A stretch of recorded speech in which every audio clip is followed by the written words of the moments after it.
पावन बिहारी लाल की यही श्रद्धावर ऋषि भाग सोहवी निरुक्तमिष्टम विधि मंत्र वस्तुत एक पृतंगनाम विराहुतो मुदा गृहाति पूर्ण स्वयं श्री साम प्रभु गृहणाति पूर्ण स्वयं साम प्रभु।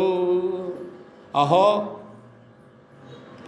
इन भारतवासियों का कैसा सौभाग्य है जब ये यज्ञ में भिन्न भिन्न देवताओं के उद्देश्य से अलग अलग भाग रहकर विधि मंत्र और द्रव्य आदि के योग से श्रद्धापूर्वक उन्हें हवि प्रदान करते हैं।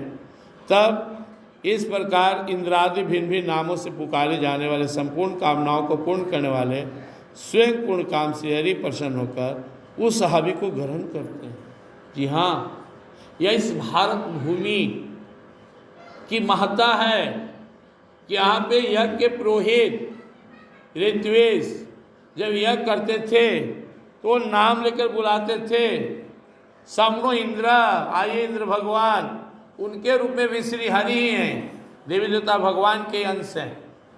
तो आकर स्वीकार करते, अग्निदेव आपके लिए आहुति है, वो प्रकट होकर लेते थे। ब्रह्मा जी, शंकर भगवान, विष्णु भगवान, सब यह सौभाग्य था इस देश के, इस महान धर्म के कि देवी देवता भी आकर अपना भाग लेकर यज्ञ से जाते थे।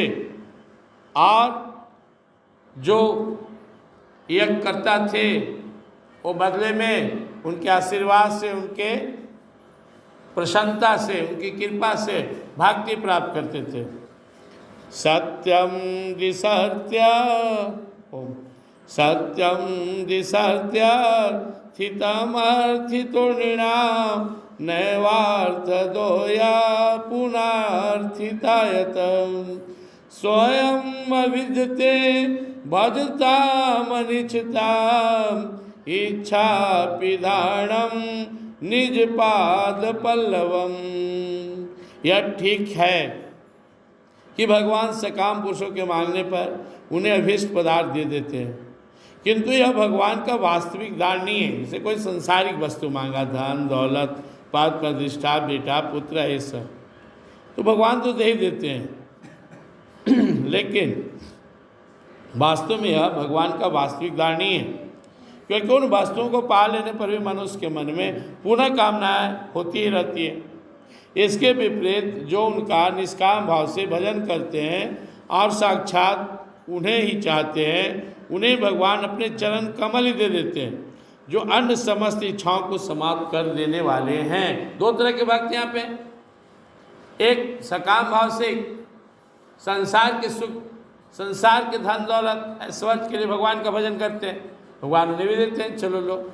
और एक भगवान से भगवान को मांग लेते हैं। जो भगवान से भगवान को मांग लेते हैं, भगवान उन्हें अपने चरण कमलों में स्थान दे देते हैं, उन्हें प्रेम देते हैं, उनका बेड़ा पार कर देते हैं।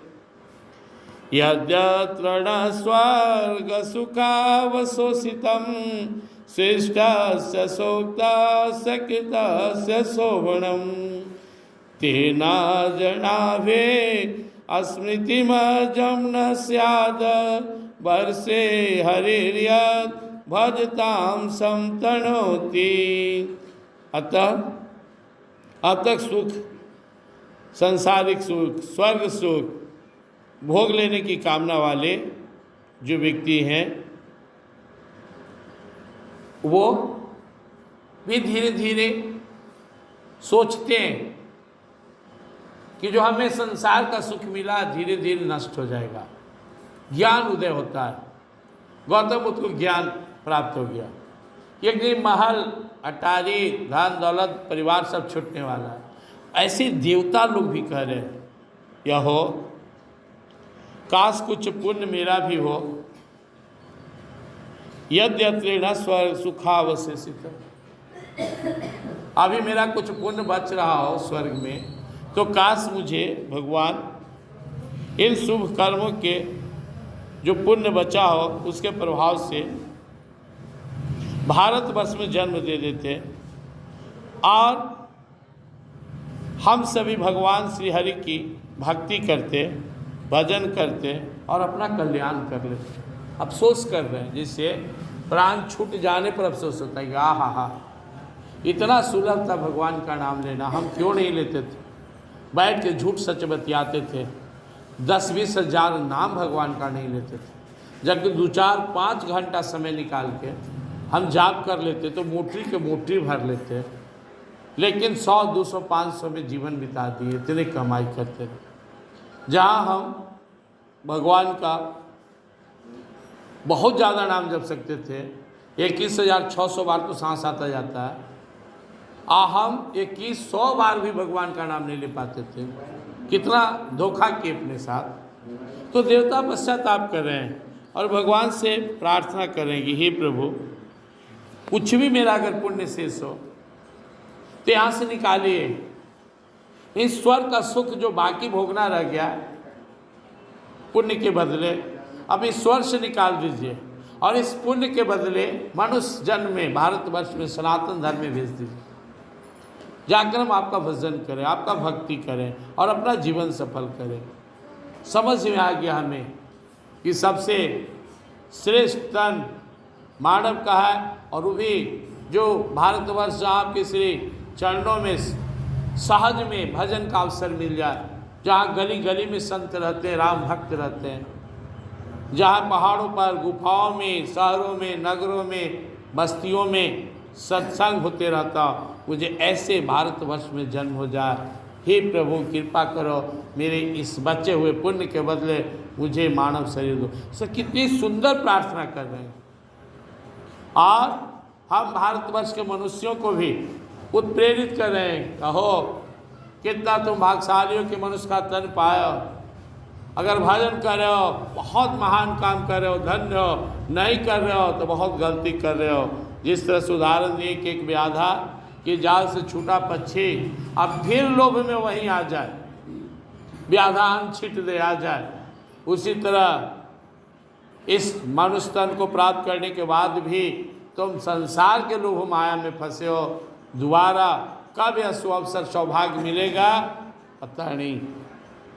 श्री सुखदेव जी महाराज कहते हैं, राजन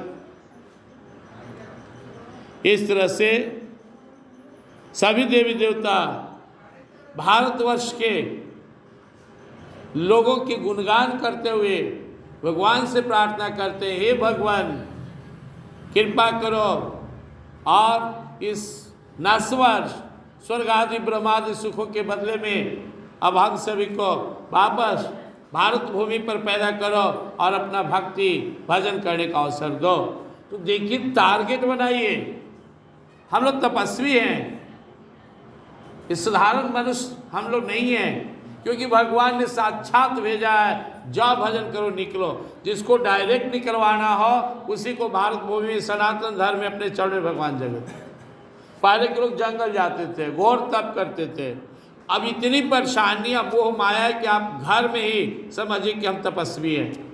देख देख पर प्रलोभन है, मोह माया, देख देख पर बाधा है, संकट है, कल है, तो समझ ले कि हमारी तपस्या शुरू है।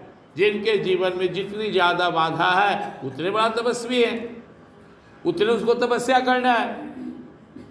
तो अपने जो 24 घंटे का ही समय है, इसमें ज़्यादा से ज़्यादा समय कैसे भगवान में लगे, ऐसा रूटीन बनाकर जीना है। शाम में सत्संग, सुबह में उठ कर के भगवान का ध्यान, पाठ, पूजा, मंदिर आना, दर्शन करना, रात्रि में भी यहाँ से घर गए, भी शाम हो रहा है, घर गए 10-20-50 माला जप लिए, ध्यान कर लिए, पाठ कर लिए, वंदना कर लिए, स्तुति किए, प्रार्थना किए, आपस में बैठकर भगवत कथा सुने, सुनाए, चर्चा किए।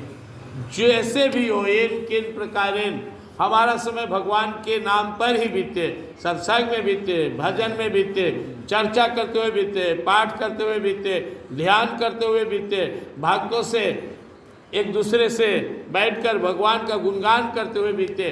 किसी प्रकार भगवान को सेंट्रलाइज करके अगर भगवान के नाम पर हम बैठे हैं तो सत्संग है। इस तरह करते अपने जीवन को सफल बनाना है। प्रेम से वृंदावन।